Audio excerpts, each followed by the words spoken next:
sve nam je jedno ono što vidimo na ulicama. I sve nam je jedno ono što vidimo po čaršiji. Kod nas je musibet. Vidi ko vidi, ne vidi ko ne vidi. Musibet.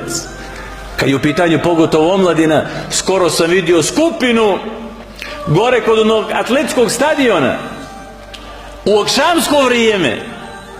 akšamsko vrijeme skupine, momci i djevojke, djeca, možda 6. razred, Allah najbolje zna, u skupinama, one argile nose sa sobom i gore, u skupinama.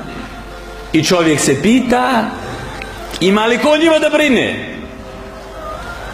Imaju li ta djeca roditelje? Zna li otac gdje mu dijete ide? Zna li otac s kime se druži? Allah može svakog iskušati sa djetetom. Allahov poslanik Nuh je imao sina koji je bio čafir. Allahov poslanik Nuh je imao sina koji je bio čafir. Nije vjerovao. I tako umro u takvom halu. I Allah može da iskuša vjernika, da mu da tako dijete, da ga iskuša, neće da sluša, neće da Allah pokorni. To može da se desi. Ali ovdje se postavlja pitanje, koliko ti o tome brineš? Brineš li ti o tome? Znaš li ti gdje ti je dijete? Ali to je sve zbog mode.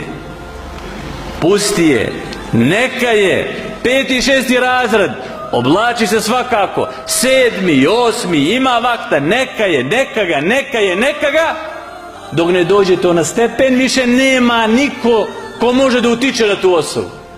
Tolicka djeca gore odlaze. A da ne govorimo što se radi gore po noći, i to znaju oni portiri koji gore rade u 2-3 sata po noći. Auta, dileri, djeca, miskini koji dolaze to da kupuju, i to mi znamo, oni koji trebaju da znaju, oni ne znaju. Gdje su ti narkomani, ne znam. Kriju se negdje, treba posebno neka policija da ih prati da bi ufatila, to znaju stanovnici. Oni koji žive gore, oni to vide i znaju to. Međutim, oni koji treba da znaju, oni ne znaju. Ne znaju gdje su. Prolaziš pored određenih mjesta, osjećaš drogu, osjećaš travu, ono, osjećaš, smrdi. Ti to vidiš, obični stanovnik, a onaj koji je za to nadležan, on to ne vidi. I otvore se vrata toj katastrofi, a mi ne vodimo računa o našoj djeci i nakon toga naša djeca budu lahak plijen. Zato insan mora da povede računa o svemu tome. Mora insan da povede računa i dosjeća tegobu po pitanju tih stvari. Jel ti svejedno kad vidiš takav hal, neko dijete 5. i 6. razred već se upustilo u te stvari, a tamo tobož po ovim šišbarevima tobož puše neki argili fino i miriše im. Bog zna šta im tu sve miriše. To samo Allah zna šta tu sve miriše. Zbog toga su ovakvi halovi, ovakve katastrofe sa omladinom. Ima, alhamdulillah, dosta i u džami. Međutim, veliki broj nije ovdje. Veliki broj nije ovdje. Izađeš u grad pa vidiš kakav je hal. Zato vjernika to mora da boli. Kažu, to se tebe ne tiče. Koga se tiče onda? Koga se tiče?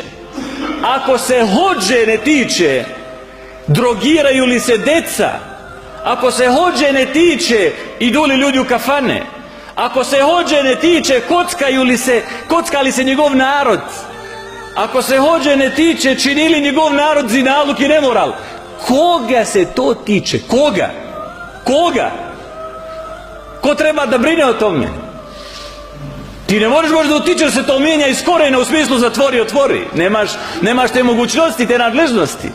Ali možeš da o tome govoriš, protiv toga da govoriš i da te srce boli u najmanju ruku kada su te stvari u pitanju. Zato vjernik ne smije da doživi taj hal i stanje da mu je to sve jedno. Šta god se radilo, kogod će ne bilo kakav grijeh, nema veze, ja nisam u tome grijehu, moja porodica nije u grijehu, nek radi ko šta hoće.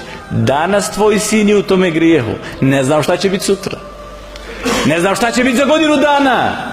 Možda i ona iđe, pošalješ ga i mi tu našu djecu šaljemo gore na taj atletski da igraju malo, da se igraju malo fudbala, i mi ih pošaljemo da se malo igre, se vrate kući. Sad kad ga pošalješ, ne znaš šta na putu možda mu se desi. i kakvog šeitana ljudskog može da sretne, ne znaš.